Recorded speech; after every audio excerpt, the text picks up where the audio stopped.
लाडली बहना योजना की राशि को लेकर मध्य प्रदेश में सियासत गर्म है।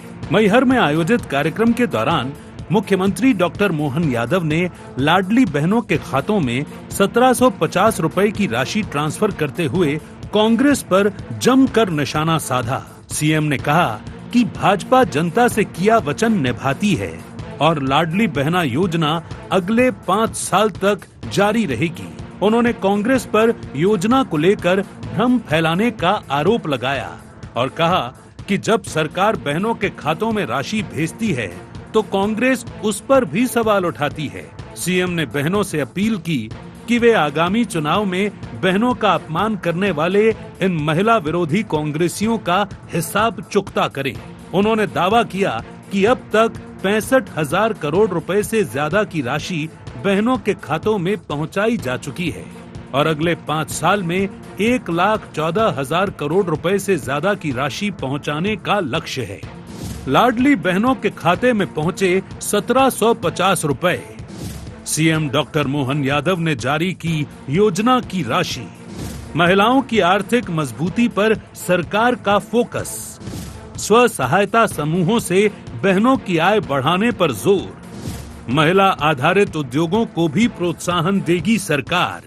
जब लाडली बहना राशि डालने के लिए हम कदम बढ़ाते हैं तो कांग्रेस के लोग कहते हैं आप लाडली बहनाओं के खाते में पैसे मत डालो, ये बहनें शराब पी जाती है।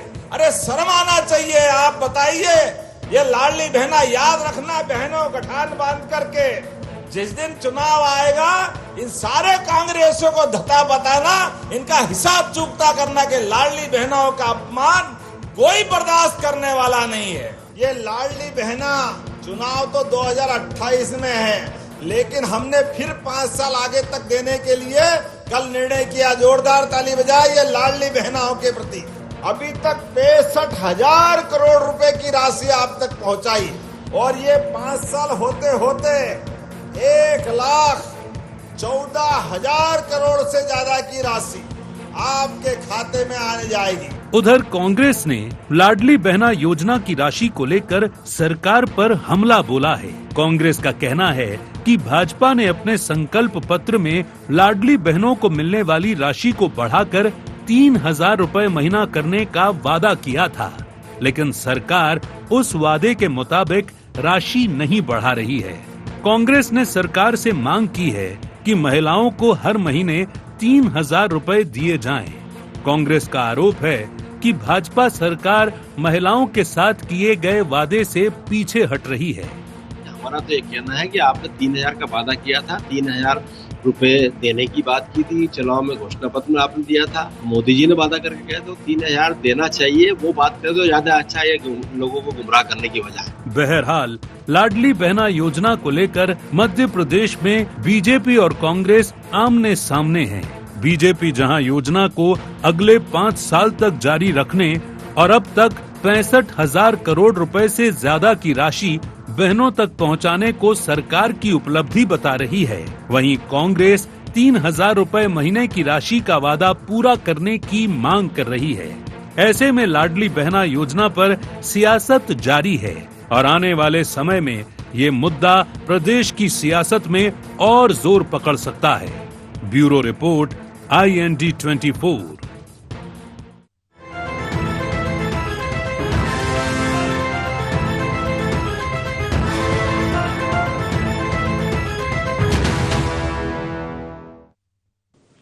नमस्कार, IND एजेंडा मोहन का राखी गिफ्ट में आप सभी का स्वागत है। मैं हूं आपके साथ दिव्यांशु जोशी। चर्चा को देंगे विस्तार, लेकिन उससे पहले नजर डालते हैं क्या है आज के एजेंडा पॉइंट्स। लाडली बहना योजना 5 साल तक जारी रखने के क्या है मायने? क्या लाडली बहना योजना बनेगी 2028 का एक बड़ा मुद्दा? लाडली बहना पर हो रही सियासत कितनी जायज? कांग्रेस क्यों लगा रही है वादा पूरा न करने का आरोप?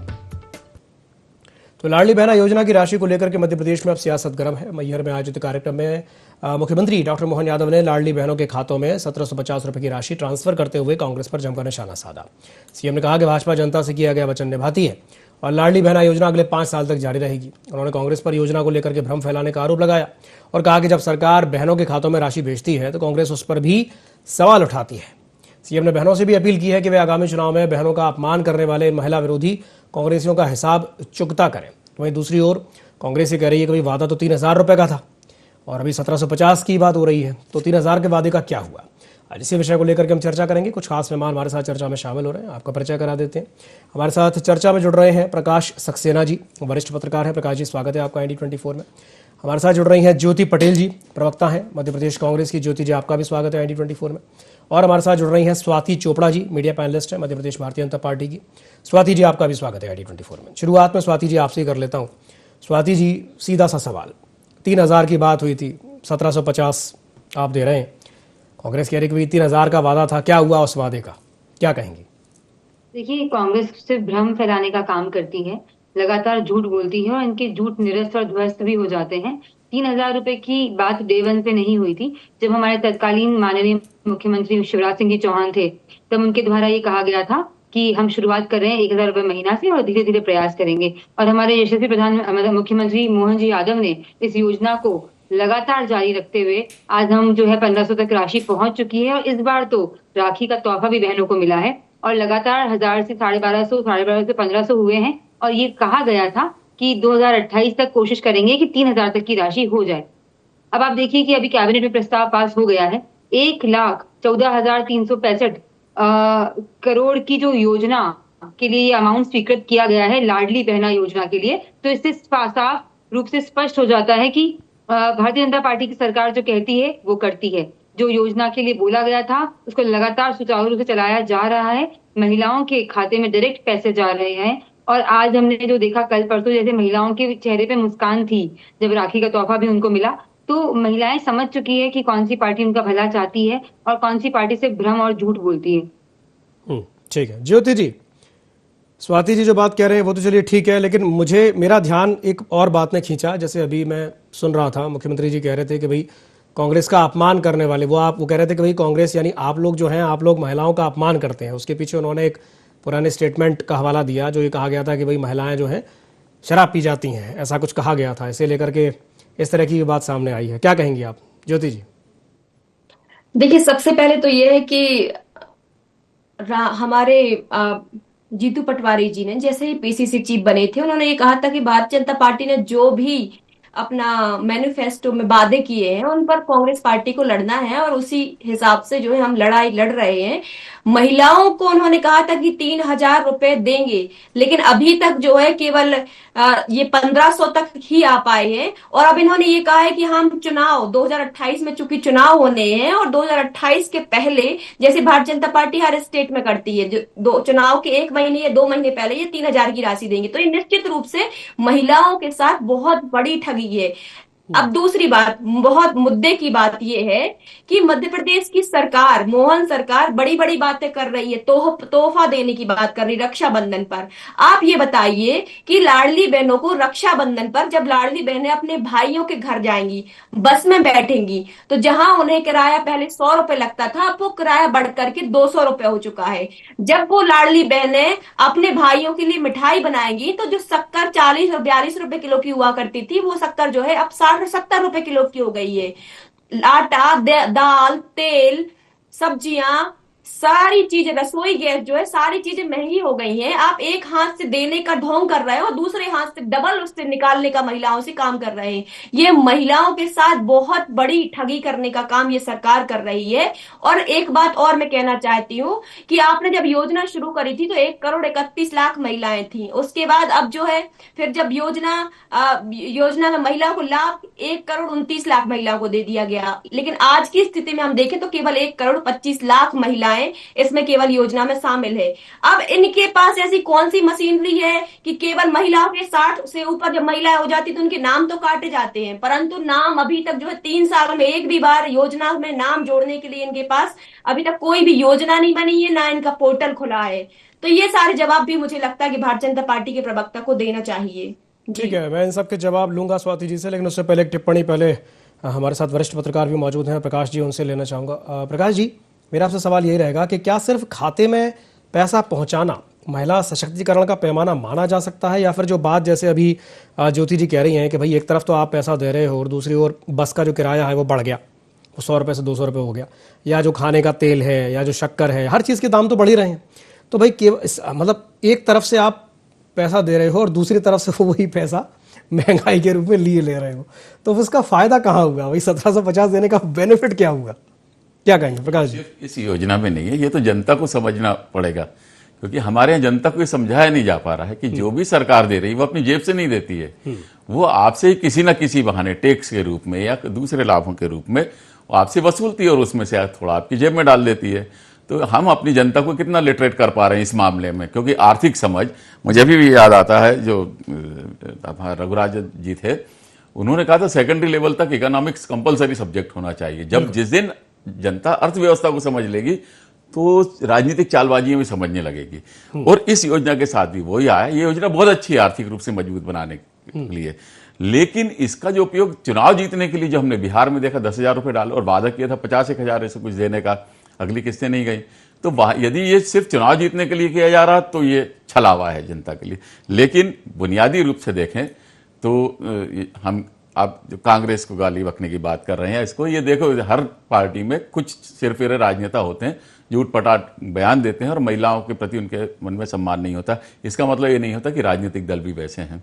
यदि हम महिलाओं की स्थिति देखें, पहली चीज तो इस देश में जो हम यदि देखें 1829 में लॉर्ड विलियम्स ने वो सती प्रथा निरोधक कानून वेस्ट बंगाल के लिए बनाया था, और हमारे देश में 160 साल बाद वो लागू हो पाया 1 जनवरी 88 में। मतलब सती प्रथा आजादी के बाद भी चल रही थी। तो आप महिलाओं की वो दुर्दशा की कल्पना कीजिए कि हमारे देश में महिलाओं की स्थितियां क्या थी आजादी से पहले और उसके बाद तक। पहली प्राथमिकता पुरानी सरकारों की ये थी कि महिलाओं को पहले जीवित बचाना। पहले लोग उनको दफना देते थे, मार के दफना देते थे। उनको पैदा करने में शर्म आती थी। यदि किसी घर में लड़की पैदा हो तो उसको बड़ा गड़बड़ माना। बाल विवाह हमने अभी कुछ सालों पहले तक देखे और अभी तक चलते हैं कई क्षेत्रों में, तो उसको बड़ी सख्ती से उसको कुचला गया है। तो पहली प्रायोरिटी थी कि महिलाओं को पहले तो जीवित रखना, क्योंकि महिला जो दर थी वो पुरुष के तुलना में कम होने लगी थी। तो प्राथमिकता यह थी पहले महिलाओं की सुरक्षा, क्योंकि कई कुप्रथाएं हमारे यहाँ सिर्फ सती प्रथा ही नहीं थी, दहेज प्रताड़ना थी।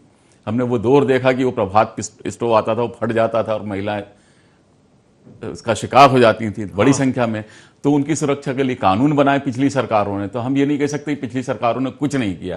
पहली प्राथमिकता थी उनको जीवित रखना, फिर उनको न्याय देना, फिर उनके लिए वो परिस्थितियां पैदा करना कि वो बाहर निकल के कार्यस्थल पे अच्छे से काम कर पाए।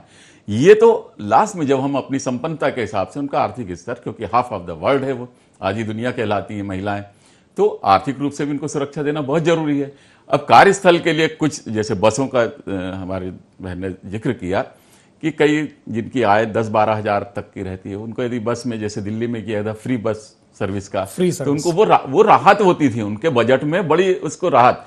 तो इसमें ये होना चाहिए था कि जैसे संख्या की कमी की बात कर रहे हैं, जो कमजोर वर्ग की महिला है उनको बिल्कुल मिलना चाहिए, क्योंकि इससे उनके स्वाभिमान की सुरक्षा होती थी परिवार में। लेकिन कुछ कामों में उनको इन्वॉल्व करना चाहिए कि उनका स्वाभिमान भी रहे कि हम काम करके उसको अर्न कर रहे हैं। ऐसे छोटे छोटे काम, ये जो बजट है उसको वहां ट्रांसफर किया जा सकता है कि वो महिला स्वाभिमान के साथ अपने उनको ऐसे काम छोटे उपलब्ध करा जाए, जैसे स्व सहायता समूह की बात मुख्यमंत्री जी ने की। तो इस तरह के बात की। एक जो नशे की बात हुई, तो आज शायद मुख्यमंत्री जी ने उसकी भी घोषणा करी है कि नक्सल से निपटे हैं, नक्सलवाद से, और अब नशा मुक्ति का अभियान चल रहे हैं। तो यदि इस दिशा में एक सुधारात्मक कदम होगा तो ये रक्षाबंधन पर्व को काफी सार्थक करेगा। भाई ये जो साल चल रहा है ये किसान कल्याण वर्ष के रूप में मनाया जा रहा है, और अगला जो साल है वो युवाओं को समर्पित रहेगा। तो युवाओं की जब भी बात आएगी तो नशे की बात तो आएगी ही आएगी। चलिए स्वाति जी, बात सिर्फ इतनी सी है कि भाई 1750 की राशि आप दे रहे हैं, अच्छी बात है, लेकिन जैसे जो ज्योति जी कह रही हैं, आज जो महंगाई का दौर हम देख रहे हैं, ये चीज़ें इतनी महंगी होती जा रही हैं, हर चीज़ का रेट बढ़ता जा रहा है, क्या आप मानती हैं कि ये राशि पर्याप्त है? और जो बात प्रकाश जी कह रहे थे कि भाई स्वावलंबी बनाना पड़ेगा, सिर्फ राशि ढाल देने से काम नहीं चलेगा, क्योंकि महिलाओं के बारे में एक चीज़ और यहाँ पे मुझे याद आती है कि भाई सेविंग्स के मामले में महिलाएं बहुत आगे रहती हैं। मतलब पैसे को कैसे सेव करना है, पूरा बजट बना के चलना और वो सारी चीज़ें करना। लेकिन अगर बार बार बजट बिगड़ने लगे, क्योंकि महंगाई आप देख रहे हैं कि बढ़ती जा रही है, तो ऐसे में आप मानती हैं कि 1750 रुपए की राशि पर्याप्त है? स्वाति जी। एक योजना नहीं चला रही है भारतीय जनता पार्टी की सरकार। महिलाओं को दृष्टिगत रखते हुए बहुत सारी योजनाएं शुरू करी गई है। और जैसा कि अभी हमारे प्रवक्ता भी बोल रहे थे कि किस प्रकार से बेटी बचाओ बेटी पढ़ाओ की जो शुरुआत इसीलिए हुई थी क्योंकि पहले तो बेटियों को कुएं में मार दिया जाता था। और मैं बताना चाहूंगी आपके माध्यम से सभी को कि जब शिवराज सिंह चौहान की सरकार आई थी तब जो डेटा था, मात्र 908 लड़कियां बेटियां जन्म लेती थी 1000 बालकों पे, बाकी को तो कोख में ही मार दिया जाता था। लेकिन बेटी बचाओ बेटी पढ़ाओ और ऐसी लाडली बहना लाडली लक्ष्मी, जब लाडली लक्ष्मी योजना लॉन्च की थी तब बेटियों के लिए एक मन में परिवर्तन का भाव जागृत किया मध्य प्रदेश में भारतीय जनता पार्टी की सरकार ने। और ये सुनिश्चित कराया गया कि बेटियों के लिए जो स्कैन होते हैं वो बंद कराए गए, सोनोग्राफी सेंटर्स बंद कराए गए। और आप देखिए कितना बड़ा परिवर्तन आया है कि आज 940 लगभग बेटियां जो है वो 1000 बालकों पे जन्म ले रही है। तो कितनी सारी बेटियों को मरने से कोख में पार्टी ने बचाया है। तो मुझे लगता है कि मैं बहुत अपने आप को धन्य मानती हूँ कि मैं ऐसी पार्टी की कार्यकर्ता हूँ। अब उसके अलावा आप देखिए प्रधानमंत्री उज्ज्वला गैस योजना भी महिलाओं के लिए ही थी। अपने फेफड़े खराब कर लेती थी महिलाएं, अपनी आंखें खराब कर लेती थी, तब उनका किसी ने ध्यान नहीं लगाया। मिशन शक्ति की हम बात करें, लखपति दीदी की हम बात करें, प्रधानमंत्री मुद्रा योजना में भी बेटियों को लोन दिया जा रहा है कम ब्याज दरों पे। जल जीवन मिशन से उनको पानी दिया जा रहा है, अब उनको गड़े मटके भर भर के नहीं लाने पड़ते हैं। जो 70 सालों की कमियां थी, जो दिक्कतें थी, जब कभी भी महिलाओं का ध्यान नहीं रखा गया, उन सब की भरपाई की है भारतीय जनता पार्टी की सरकार ने। प्रधानमंत्री जी के नेतृत्व में, माननीय मुख्यमंत्री जी के नेतृत्व में लगातार महिलाओं के लिए सशक्तिकरण का काम किया गया है। जो नया कानून मध्य प्रदेश में बना है कि अगर कोई बच्चों के साथ गलत व्यवहार करता है, रेप या ऐसा, तो उनके लिए पहली बार मध्य प्रदेश ऐसा राज्य बना है जिसने मृत्यु दंड का प्रावधान रखा है। मैं इस बात को बहुत बड़ा और बहुत सही मानती हूँ कि छोटी बच्चियों के साथ अगर गलत व्यवहार हो तो उनके साथ तो उनको उन दोषियों को तो नहीं बख्शा जाना चाहिए। उसके साथ ही हम बात करते हैं जो कॉलेज और हॉस्टल्स बनाए गए हैं, बेटियों के लिए वर्किंग हॉस्टल्स भी बनाए गए हैं ताकि वो बच्चियां जब काम से के लिए बाहर निकले तो उनकी सुविधा भी हो, उनको सुरक्षा भी दी जाए। और ऐसी एक योजना नहीं, जननी सुरक्षा योजना के माध्यम से जो प्रेग्नेंट वुमेन है उनका पोषण अच्छा रहे, इसका ध्यान भी भारतीय जनता पार्टी की सरकारें लगा रही है। तो मैं ये मानती हूँ कि अगर हम कितनी भी बड़ी बड़ी बातें करने पर डेटा फिगर बहुत बड़ी बातें बताते हैं। आज 1.25 करोड़ महिलाओं को 1750 रुपए की जो राशि मिली है, मैं जब जब महिलाओं से मिलती है वो बोलती है कि दीदी हम इस पैसे से बच्चों के लिए कॉपी किताबें लाएंगे, उनको पढ़ाएंगे, हम इन पैसों से बच्चों के लिए फल फ्रूट लेकर आएंगे। तो एक महिला जिसको 500,000 रुपए 2,000 रुपए के लिए भी घर में मुंह ताकना पड़ता है, भाई भी होता है, हमारे मुख्यमंत्री जी प्रधानमंत्री जी बोलते हैं कि एकदम से कोई किसी को राशि नहीं देता है, लेकिन इतनी बड़ी राशि हर महीने लगातार देना, वो भारतीय जनता पार्टी, आप देखिए कि जब योजना को शुरुआत किया था, शुरुआत के टाइम पे कांग्रेस ये दावा कर रही थी कि सिर्फ चुनावी प्रोपेगेंडा है, ये है वो है, पर सुचारू रूप से लगातार हर महीने महिलाओं के खाते में पैसे आ रहे हैं। एक बार भी फेल नहीं हुई सरकार। और अभी भी जो राशि बढ़ाई गई है और लगातार बोला जा रहा है कि राशि को और बढ़ाया जाएगा, 3,000 तक पहुंचाएंगे। और मैं ये मानती हूँ कि महिलाओं की अगर आर्थिक व्यवस्थाएं ठीक होगी तो वो घर पे जो उनको दिक्कतों का सामना करना पड़ता है, अपने बच्चों के लिए उनको छोटी छोटी दिक्कतों, छोटी छोटी जरूरतों को पूरा करने के लिए वो परेशान होती हैं, तो ये पैसा सही हाथों में जा रहा है। क्योंकि एक महिला सबसे पहले अपने पति, अपने परिवार, अपने बच्चों, अपने समाज का सोचकर अपने एक ऐसे परवरिश में बच्चों को पालती है जो पारंपरिक और सांस्कृतिक संस्कारवान जीवन देना चाहती है। अब कांग्रेस ने बोला कि महिलाएं तो शराब पी जाएगी इस पैसे का, मतलब मुझे इनकी संकुचित मानसिकता पर बड़ा विचार आता है कि ऐसी बातें बोलना। ठीक है, चलिए प्रतिक्रिया लेते हैं। जी ज्योति जी, क्या कहेंगे स्वाति जी की बात पर? देखिए सबसे चूंकि लाडली बहना की डिबेट हो रही है तो मुझे लगता है कि इधर उधर की बातें ना करके हमें इस मुद्दे पर रहना चाहिए। देखिए पिछड़ी जनजातियां जो है, मैं एक बहुत फैक्ट की बात बताना चाहती हूँ कि सबसे पिछड़ी जनजातियां जो है, चाहे हम सहरिया की बात करें, बैगा की बात करें, भारिया समुदाय, इन समुदायों की जो महिलाएं हैं, इनमें अभी अभी इसी जो 39वीं किस्त जारी हुई है उसमें से 4-5 लाख महिलाओं के नाम काट दिए गए और ये कह करके काट दिए गए कि इनको किसी और योजना का लाभ मिल रहा था। तो आप ये बताइए कि जब इनको किसी और योजना का लाभ मिल रहा था तो इनको जब 2023 का चुनाव था तो उस समय पर क्यों जोड़ा गया था? कि केवल चुनावी लाभ लेने के लिए। और अब जो महिलाओं के नाम आपने लगा 4-5 लाख, जबकि ये महिलाएं जो होती हैं वो कितनी गरीब परिस्थिति में होती हैं, कितनी क्रिटिकल कंडीशन में होती हैं, उनके नाम आपने काट दिए एक ही झटके में। तो ये जो है आपको जवाब देना चाहिए, महंगाई पर आपको जवाब देने चाहिए। इसके साथ ही मध्य प्रदेश पर लगातार 5 लाख करोड़ से ज्यादा का कर्ज हो गया है। ये कर्ज तो निश्चित रूप से आप हमारे प्रदेश की जनता से ही वसूलेंगे और उसी कारण जो है आप लगातार महंगाई बढ़ाते जा रहे हैं। फिर आप कह रहे हैं कि उज्ज्वला योजना के माध्यम से हम सिलेंडर दे रहे हैं। तो आप ये बताइए कि एक बार आपने उज्ज्वला योजना दे दी, उसके बाद क्या महिलाओं की हिम्मत है कि अब वो फिर से गैस भरवा सकें? आपने इतनी महंगी गैस कर दी कि अब महिलाएं चूल्हे पर से खाना बनाने के लिए वापस से मजबूर हो गई हैं। अब उसके बाद मध्य प्रदेश एक ऐसा प्रदेश है जहां पर माननीय मुख्यमंत्री जी ने स्वयं ये विधानसभा में स्वीकार किया था कि महिलाओं पर जो है एक एक दिन में 20-20 अपराध बलात्कार होते हैं। ये कोई हमारा डाटा नहीं है, ये मुख्यमंत्री जी ने स्वयं विधानसभा में स्वीकार किया था। और यदि वाकई में महिलाओं को आर्थिक रूप से सशक्त बनाना आप चाहते हैं तो स्वरोजगार की कोई बात क्यों नहीं करते हैं? आप बड़े बड़े दावे करते हैं, हर मन से ये वादे करते हैं कि हम आप महिलाओं को सशक्त करेंगे, सशक्तिकरण प्रदान करेंगे, लेकिन महिलाओं को स्वरोजगार देने के विषय में आप नहीं सोचते हैं, क्योंकि आप चाहते हैं कि हम पर महिलाएं डिपेंड रहे, हम पर युवा डिपेंड रहे।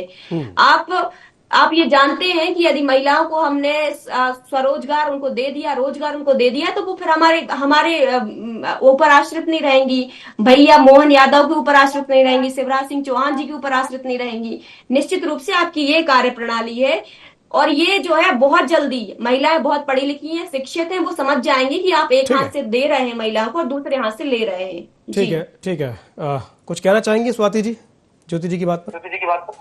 देखिए, जिस प्रकार से ये बता रही हैं, मुझे बड़ा आश्चर्य हो रहा है कि ये महिला सुरक्षा की बात भी हम भारतीय जनता पार्टी ने पहली बार करी थी और जो नियम कानून भी बने वो भारतीय जनता पार्टी की सरकार में ही बने हैं। और ये भ्रम भी जो है 3000 का, वो भी गलत बात बता रही है। उसके साथ महंगाई को लेकर वैश्विक परिस्थितियों की बात अगर हम करें तो हाँ, अगर वैश्विक परिस्थितियां बदलती है तो ये हमको समझना होगा एक समझदार नागरिक के नाते कि भारत पूरी तरह से प्रयास कर रहा है कि पॉलिसीज ऐसी बने कि भारत पे ज्यादा लोड ना आए। पर हाँ, अभी परिस्थितियां वैश्विक भी थोड़ी गड़बड़ाई थी, चाहे हम गैस पेट्रोलियम की बात करें, तो इन चीजों को समझना होगा। और ये जो कह रही है कि पार्टी से झूठे दावे करती है और चुनावी घोषणाएं हो जाती है और ये सिर्फ अपने आप को, लेकिन मुझे ऐसा लगता है कि एक भी योजना सरकार की आज तक बंद नहीं हुई, सारी चल रही है, सारी डेटा फिगर्स हमारे सामने हैं और सब महिलाएं जो पात्र हितग्राही हैं वो लाभान्वित हो रही हैं। कल उन्होंने अपनी खुशी को जाहिर किया, मुख्यमंत्री जी का धन्यवाद किया और उन्होंने बोला कि 1750 रुपए हमारे लिए सिर्फ आर्थिक विकास की बात नहीं है, ये हमारे सम्मान की राशि है। एक महिलाओं के सम्मान और उनको स्वावलंबी बनाने का काम मुख्यमंत्री जी ने किया है। साथ में जब ये बोल रही है कि कोई इनको स्वावलंबी नहीं बनाया जा रहा है, तो जो योजनाएं चल रही है, मुद्रा योजना, उसमें महिलाओं को लोन मिल रहा है व्यापार के लिए, वो कम दरों पे मिल रहा है। और ऐसी बहुत सारी योजनाएं जहाँ पर महिलाओं को स्टार्टअप के लिए जो है वो है पैसे दिए जा रहे हैं। ठीक है। ज्योति जी कुछ कहेंगी आप स्वाति जी की बात पर? देखिए, मैं तो बस यही कहना चाहूंगी कि आप पहले तो महिलाओं को जो वादा किया था 3000 का, वो वादा यदि आप पूरा कर देंगे तो निश्चित रूप से महिलाएं थोड़ी तो आर्थिक सशक्त हो जाएंगी। और ये सशक्तिकरण का ये बार बार जो है आप ये कार्यक्रम करके इवेंट बाजी करते हैं, इसमें भी तो जनता का पैसा बर्बाद होता है। हर महीने आप इवेंट बाजी करते हैं, हर महीने आप एक बहुत बड़ा प्रोग्राम ऑर्गेनाइज, ठीक है, घूम फिर के बाद बड़ा प्रोग्राम ऑर्गेनाइज करते हैं, दूसरे कार्यक्रम चल रहे होते हैं ज्यादा। ठीक। प्रकाश जी बात इवेंट बाजी पे ही आ गई है घूम फिर के कि भाई उसमें भी तो पैसा खर्च होता है। जैसे अभी जब मैं ये डेटा देख रहा हूँ कि ये दावा किया गया है कि अब तक 65,000 करोड़ रुपए से ज्यादा की राशि बहनों के खातों में पहुंचाई जा चुकी है और अगले 5 साल में 1,14,000 करोड़ रुपए से ज्यादा की राशि पहुंचाने का लक्ष्य है। तो भाई इतनी राशि आएगी कहाँ से, कैसे आएगी, कहाँ से वो पैसा आएगा? क्योंकि ये 1,14,000 करोड़ रुपए की जो ये जो फिगर है, ये कोई छोटा मोटा फिगर तो नहीं है, क्या कहें? नहीं। और इसके लिए सरकार दिन पर दिन कर्ज में जा रही है जी। वो मैंने पिछली बार भी डेटा दिया था आपको कि लगातार अभी कर्ज उठाया है। बात वो नहीं है, कर्ज यदि सशक्तिकरण के लिए उठाया जा रहा है तो उसमें बुराई भी नहीं है। प्राथमिकता ये है, जैसे ज्योति बहन ने कहा था कि वो सहारिया भगोरिया आदिवासियों के नाम कट गए। क्या हुआ था जब ये लॉन्च हुई थी, पहले तो कांग्रेस अपने घोषणा पत्र में लेना चाह रही थी, तो वो लीक हो गया और शिवराज जी ने उसको हड़प लिया। फिर क्या हुआ कि शिवपुरी अभी जो कुपोषण के क्षेत्र छाया हुआ अखबारों में, ये शुरू से वो क्षेत्र कुपोषण का शिकार है।